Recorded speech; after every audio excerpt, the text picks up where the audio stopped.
Bonjour et bienvenue donc dans les 4V, Patrick Martin. Bonjour. Un petit mot sur le Mercosur, c'est quoi on se trompe d'adversaire en s'attaquant au Mercosur comme Non, ça il faut se laisser du temps parce qu'il y a ce qu'on appelle des clauses miroirs et notamment sur le plan environnemental, il faut vérifier que les 4 pays sud-américains qui sont impliqués respectent le minimum sur le plan environnemental, sur le plan social. Mais tout n'est pas acheté par principe. Mais non, mais quand on voit le nombre d'emplois français qui travaillent pour l'exportation, c'est à peu près 20% de l'emploi, directement et indirectement. Est-ce qu'on est prêt à supprimer 20% des emplois français ?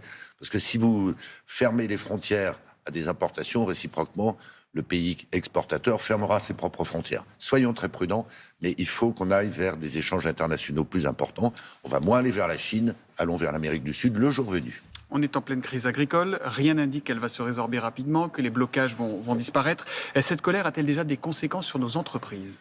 Oui, alors je voudrais commencer par dire qu'on partage beaucoup des préoccupations des agriculteurs sur la surréglementation et sur une stratégie de décroissance de certains décideurs européens. Ça commence à avoir des conséquences parce qu'évidemment, ça bloque des camions, ça bloque des livraisons, pas que sur l'alimentaire d'ailleurs, donc il ne faudrait pas que ça dégénère. Quelles conséquences ? C'est juste un peu de retard pour l'instant ou c'est plus Oui, important mais enfin, que ça ? on l'a vu au moment de la sortie du Covid, à vrai dire. Hein. Ouais. On est dorénavant en flux tendu dans l'industrie, pas que dans les grandes surfaces alimentaires. Et donc, ça perturbe tout le bon fonctionnement d'un certain nombre d'usines, par exemple automobiles.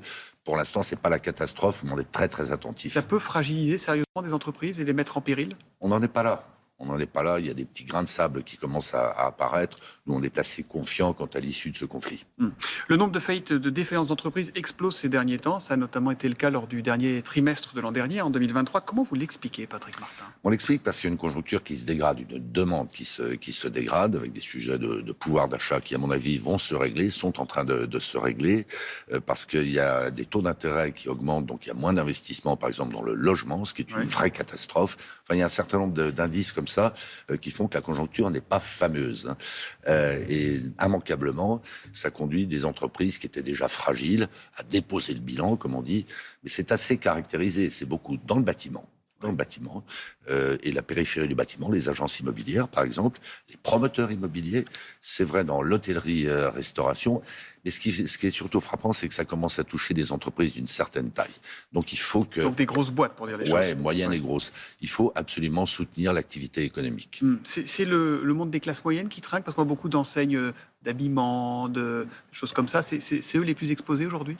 Non, pas particulièrement. Pas particulièrement. Non, c'est les ménages modestes et moyens, je dirais. Mais ça interpelle aussi sur l'évolution des modes de consommation. Ouais. C'est vrai qu'il y a des chaînes de distribution de vêtements qui sont particulièrement touchées parce que les uns et les autres, on achète de plus en plus sur Internet. Et puis certains commencent à moins acheter. Sur ces faillites d'entreprises, est-ce que vous pensez que le plus dur est passé ou pas forcément ? Je pense que le plus dur n'est pas passé et qu'on aura en particulier un deuxième trimestre encore difficile en termes d'activité. Après, les taux d'intérêt devraient baisser. Le pouvoir d'achat va réaugmenter puisque les augmentations de salaire en moyenne seront supérieures à l'inflation. Donc voilà, il n'y a pas de catastrophe en perspective, mais il faut être très vigilant. Il faut soutenir l'activité. Donc le plus dur n'est pas passé. Est-ce qu'il faut redouter, compte tenu de ces faillites, une forte hausse du chômage pour vous ?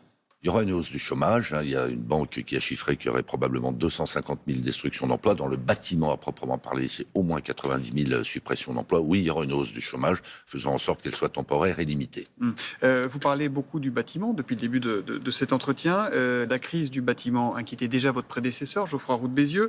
La crise du logement, Gabriel Attal a promis un choc d'offres pour déverrouiller le secteur.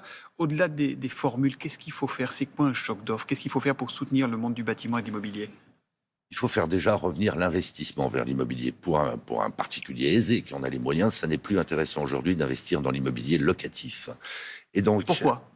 Parce que les taux d'intérêt sont élevés. Il y a une fiscalité qui a beaucoup augmenté, dont les taxes foncières dans certaines communes. Les coûts de construction ont augmenté du fait des matériaux, mais beaucoup du fait de la réglementation. Donc tout ça mis bout à bout fait qu'il est plus intéressant aujourd'hui d'avoir un livret de caisse d'épargne que de se mettre en risque en investissant dans l'immobilier. Donc il faut alléger la fiscalité sur l'immobilier locatif. Pardon ? Il faut alléger la fiscalité sur l'immobilier locatif, c'est ça ce que vous dites ? Oui, puis remettre en place un certain nombre de dispositifs. Moi, je ne méconnais pas l'équation budgétaire, qui est très compliquée pour l'État. Mais là, on parle de centaines de milliers d'emplois. On parle surtout du sujet du pouvoir d'achat et de la mobilité professionnelle pour les ménages qui qui ont des difficultés à s'héberger, tout simplement, dorénavant. Vous avez évidemment écouté attentivement le discours de politique générale de Gabriel Attal. Vous parliez des hausses de salaire. Le Premier ministre veut désmicardiser la France. Alors évidemment, la partition est belle, mais pour la mise en musique, c'est sur vous, sur les patrons que ça repose. Les entreprises en France sont-elles en mesure d'augmenter les salaires rapidement? D'abord, elles l'ont fait. Quand on prend les chiffres 2023, en moyenne des cas, parce qu'il y a des situations d'entreprises qui sont très disparates, on a couvert l'inflation. Je le disais tout à l'heure, tout porte à croire que pour 2024, je parlais de 2023, Oui. pour 2024, les augmentations seront supérieures à l'inflation. Mais après, dire que c'est à la charge des entreprises, c'est un raccourci. C'est en bonne part vrai, mais on a, et le Premier ministre l'a rappelé, un dispositif de charge sociale qui est extrêmement pénalisant. C'est là qu'il faut rebattre les cartes pour que l'entreprise, les salariés eux-mêmes, arrêtent de supporter l'essentiel de la protection sociale. C'est étonnant parce qu'en vous écoutant parler, j'ai l'impression qu'on est revenu des années en arrière. Trop de fiscalité sur l'immobilier, trop de charges sociales pour les entreprises. On n'a pas progressé sur tout ça? Si, on a progressé, mais le classement vient de sortir.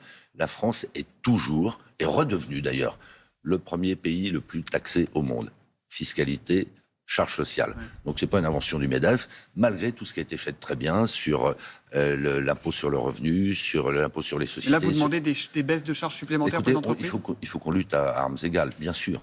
Bien sûr. Et typiquement, ça freine, ça écrase les hiérarchies de salaire, parce que à partir d'un certain niveau de salaire, toute augmentation coûte 3 fois plus cher à l'entreprise que ce que touche le salarié. C'est un peu étrange. Mais si on va sur les salaires de base, 102 métiers continuent à payer avec des minimums en dessous du SMIC. Comment est-ce acceptable?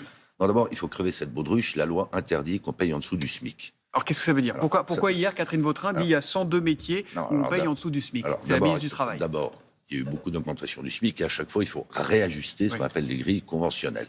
En l'état, il n'y en a pas 102, il y en a une trentaine. Donc elle dit une bêtise. Il y a une dernière augmentation au 1er janvier, le temps que ces professions s'ajustent. Et il y a un certain nombre très limité, une dizaine de branches professionnelles où, parce que le dialogue social n'est pas suffisamment nourri, côté salarié comme côté employeur, il y a toujours un train de retard et parfois plusieurs trains de retard. C'est de ces branches-là que le Premier ministre a voulu parler. Il n'a pas tort, ça avait été évoqué à la conférence sociale l'automne dernier. Ouais, mais est-ce que c'est acceptable de continuer à avoir donc peut-être une trentaine de métiers et pas 102 où un salarié gagne moins que le SMIC? Non, le salarié ne gagne pas moins que le SMIC. C'est illégal, c'est interdit. Bah alors expliquez-nous, pardon, on ne comprend pas. Là, les grilles conventionnelles sont en retard sur le niveau minimum du SMIC. Mais vous n'avez pas le droit en France de payer en dessous du SMIC. Je ne dis pas qu'un salarié qui touche le SMIC est dans l'opulence, pas du tout. Mais il n'y a pas de salarié qui touche moins que le SMIC. C'est impossible. Bon, le Premier ministre n'a qu'un mot à la bouche, autre mot à la bouche, la simplification. Quel sens il doit avoir, selon vous, ce mot simplification, Patrick Martin? Là aussi, il faut être très factuel. Moi, je suis entrepreneur avant toute chose. Je sillonne la France pour aller voir nos 190 000 entreprises adhérentes. On en a ras-le-bol de la surréglementation française et européenne. Soyons factuels. L'OCDE, qui n'est pas le MEDEF, a chiffré que ça coûtait 3 à 4 points de produit intérieur brut chaque année à la France. Ça veut dire 80 milliards d'euros. C'est 80 milliards d'euros de coûts inutiles. On n'est pas en train de dire qu'il faut baisser les allocations de chômage ou les retraites ou ceci ou cela. Il faut alléger nos coûts de fonctionnement. C'est une évidence. Et la chasse aux normes, parce que ça devient la tarte à la crème. Là, tout le monde veut chasser les normes inutiles. Mais est-ce qu'on n'oublie pas un peu que parmi ces normes, il y en a qui nous protègent, qui protègent les salariés, qui protègent les employeurs, qui protègent l'environnement, qui protègent les enfants, qui protègent les adultes? Ouais. C'est pas un peu démago de vouloir faire la chasse aux normes comme ça? On ne fait pas la chasse aux normes. Ouais. Je crois que les ménages comme les entreprises souhaitent qu'on ait des normes pertinentes, compréhensibles. Il y a un empilage de normes qui parfois se contredisent entre elles. C'est ça le vrai enjeu. Ouais. C'est pas de l'ultralibéralisme, la jungle, etc. Évidemment non. Et vous avez raison de dire que les entreprises sont, dans un certain nombre de cas, demandeuses de normes. Quand on parle de traité de libre-échange, c'est quoi? C'est l'instauration de normes dans le commerce international pour qu'on ne fasse pas n'importe quoi. Je m'interroge sur votre petit pins depuis tout à l'heure. Là, c'est quoi? Entreprise, c'est Europe, MEDEF, voilà. C'est votre Mouvement du des MEDEF. entreprises de France. Je pensais que c'était Europe parce que vous avez depuis peu un vice-président chargé de l'Europe au MEDEF. Est-ce que le MEDEF va s'investir dans la campagne des européennes? Est-ce qu'il va choisir un camp? Le MEDEF s'est déjà investi dans la campagne pour les élections européennes et le MEDEF ne choisira pas de camp, c'est pas un parti politique, le MEDEF. Mais est-ce qu'il y aura un label? Mais bien sûr. Non, il n'y aura pas un label. On va auditionner toutes les têtes de liste. Non, et on a 20 manifestations dans tous les territoires. Ça a commencé à Strasbourg la semaine dernière pour aller au contact des entrepreneurs, bien comprendre ce qu'ils attendent de l'Europe. On est pro-européen. Il faut arrêter de dire n'importe quoi.